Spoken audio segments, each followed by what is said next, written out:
আসসালামু আলাইকুম বন্ধুরা, আজকে আমি শেয়ার করব পাউরুটি দিয়ে ঝটপট মজাদার বিকেলের নাস্তা। এজন্য আমি এখানে নিয়ে নিয়েছি হাফ কাপ পরিমাণে পেঁয়াজ কুচি, কাঁচামরিচ কুচি। আপনারা আপনাদের স্বাদ মতো পছন্দ মতো ঝাল দিতে পারেন। এখানে আমি 2 টুকরো পাউরুটি নিয়েছি। এবার পাউরুটিটাকে আমি একটু পানি দিয়ে ভিজিয়ে নরম করে নিব। আমি এখানে একটু পানি দিয়েছি। এবারে আমি এটাকে ভালোভাবে চেপে পানি ঝরিয়ে নিব। পাউরুটিটাকে অনেকক্ষণ ভিজিয়ে রাখতে হবে না, জাস্ট পানি দিয়ে চেপে পানিটাকে ঝরিয়ে পাউরুটিটাকে একটু স্মুথ করে নিতে হবে। এবার একটি পাত্রে আমি পেঁয়াজ কুচি দিয়ে দিচ্ছি কাঁচামরিচ কুচি। আপনারা আপনাদের পছন্দ মতো ঝাল ব্যবহার করতে পারেন। এবার এখানে আমি যে পাউরুটিটা পানি দিয়ে নরম করে নিয়েছিলাম সেটা দিয়ে দিচ্ছি জিরার গুঁড়ো, হলুদ গুঁড়ো 1/4 চা চামচ দিয়েছি, আর হাফ চা চামচ পরিমাণে আমি দিয়েছি মরিচ গুঁড়ো, লাল মরিচ গুঁড়ো, এবং দিয়ে দিচ্ছি একটি ডিম।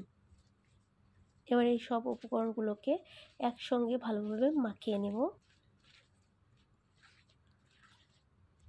লবণ এবং কাঁচামরিচ আপনারা আপনাদের স্বাদ মতো দিয়ে নেবেন।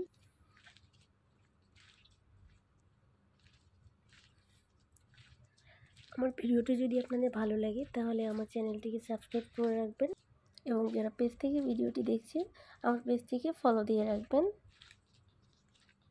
আর ভিডিওটি ভালো লাগলে অবশ্যই বাসায় ট্রাই করবেন এবং কমেন্ট করে জানাবেন। মাখানো হয়ে গেলে আমি বড়া তৈরি করে নেব। আপনারা আপনাদের পছন্দ মতো সাইজে তৈরি করে নিতে পারেন। আমি এভাবে গোল গোল করে তৈরি করে নেব।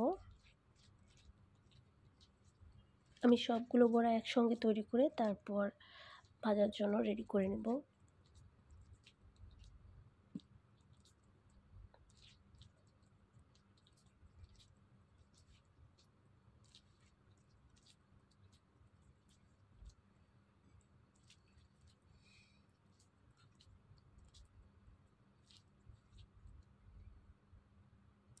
আমার সবগুলো বড়া তৈরি করা হয়ে গেছে। এবারে একটি ফ্রাই প্যানে আমি তেল গরম করে নিয়েছি।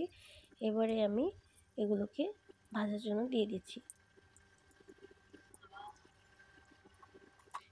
এই সময় চুলার জালটা একটু মিডিয়াম আঁচে রাখতে হবে, না হলে উপর থেকে বড়াটা ভালোভাবে পুড়ে যাবে এবং ভিতর থেকে সিদ্ধ হবে না ভালো মতো।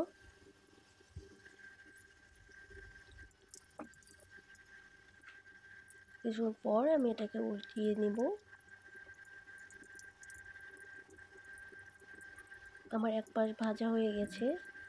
এবার অপর পাশ ভাজার জন্য আমি বড়াগুলোকে উল্টিয়ে দিচ্ছি।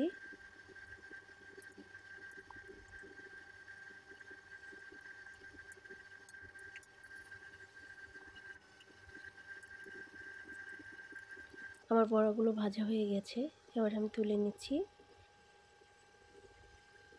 আমি আপনাদেরকে একটু ভেঙে দেখাচ্ছি। গরম গরম এই বড়াটা কিন্তু খেতে দারুণ মজার হয়েছে। আপনারা অবশ্যই বাসায় ট্রাই করবেন। আল্লাহ হাফেজ।